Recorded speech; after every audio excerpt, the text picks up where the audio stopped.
our collecting has for a long time had, shall we say, a sort of textual bias. But increasingly, scholars, historians, students are interested in other modes of communication. The technology now exists to bring those modes of communication straight into a classroom. If you're teaching, as I do, in the archive, if you're teaching using these kinds of old materials, you can't always just bring it into the classroom and show it to your students. You need a digital version of it. Well, digitizing is important because these materials that we're focusing on are, one, they're unique, and they are in obsolete formats.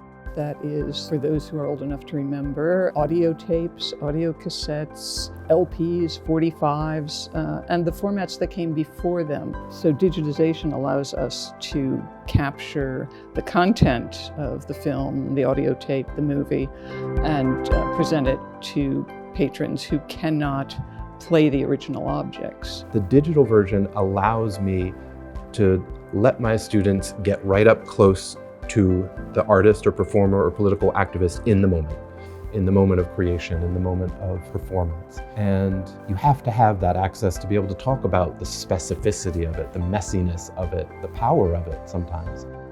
I think what the recordings add is also a sense of the way that culture is embodied.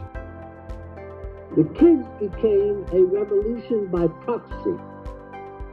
There's an urgency to losing media collections. We take our jobs as stewards seriously, that when we make the decision to acquire a collection, when we make a decision to place it in the Rare Book and Manuscript Library or in any of our other distinctive collections, we're making a decision to keep it in perpetuity.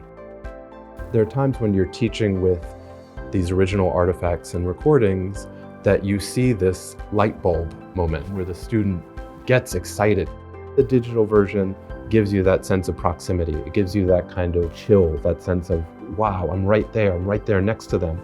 To me, that's the reason that this material has to be preserved. We have a chance to be at the forefront of a really important shift that's going to have to happen, not just here, but at libraries around the country and around the world.